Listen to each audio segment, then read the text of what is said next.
Hi friends, welcome to our channel. నేనైతే చాలా బాగున్నాను, మీరు కూడా బాగున్నారని ఆశిస్తున్నాను. ఈరోజైతే టమాటా పచ్చడి డిఫరెంట్గా చేద్దాము. మిక్సీ వాడకుండా, రుబ్బురోలు కూడా వాడకుండా, అలాగే పొయ్యి కూడా వాడకుండా ఈజీగా సింపుల్గా సూపర్ ఆసమ్ టేస్ట్తో ఈ టమాటా పచ్చడి ఉంటుంది. మిక్సీ వాడకుండా, పొయ్యి వాడకుండా చేసే పచ్చడి అంటే డిఫరెంట్గానే ఉంటుంది కదా.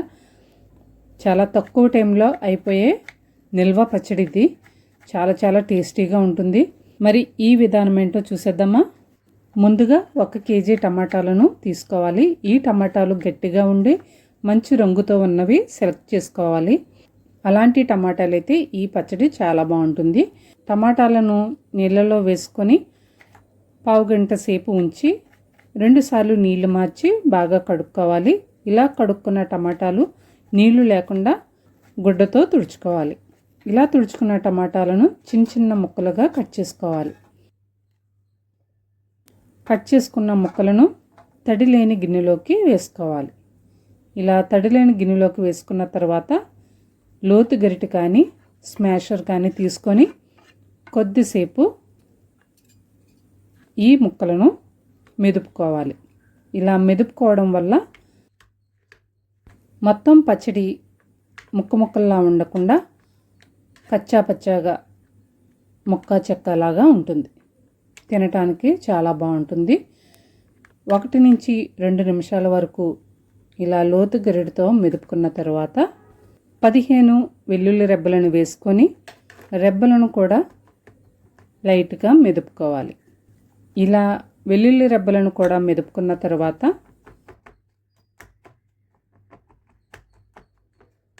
అరకప్పు కారం వేసుకోవాలి.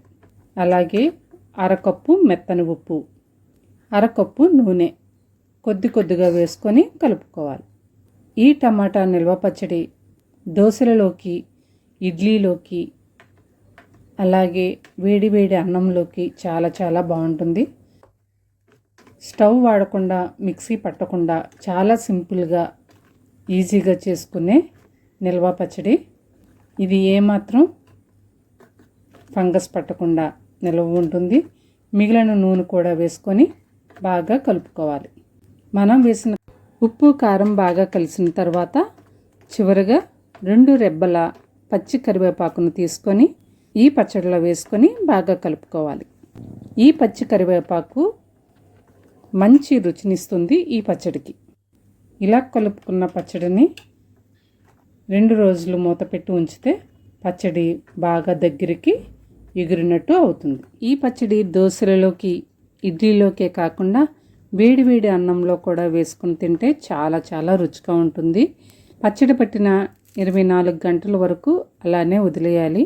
పచ్చి వాసన పోయి రుచిగా ఉంటుంది. 3వ రోజైతే ఇక ఆ రుచి ఆసమ్ టేస్ట్ అని చెప్పుకోవచ్చు. చూస్తున్నారు కదా, ఇది 3వ రోజు. చాలా బాగుంది కదా. ఇప్పుడు వేడి అన్నంలోకి వేసుకొని టేస్ట్ చూద్దాం.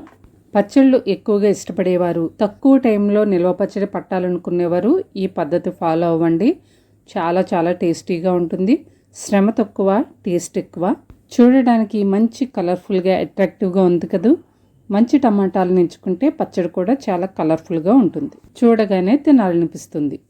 పొయ్యి వెలిగించుకుంటా పచ్చడి పడితే మనం రెగ్యులర్గా పెట్టుకునే పచ్చళ్ళ కన్నా ఈ పచ్చడి ఆరోగ్యకరమని చెప్పుకోవచ్చు. మరి ఇంకెందుకు ఆలస్యం, ఈ టమాటా పచ్చడి మీకు నచ్చినట్లయితే లైక్ చేయండి, షేర్ చేయండి. మరిన్ని వీడియోస్ కోసం సబ్స్క్రైబ్ చేయండి.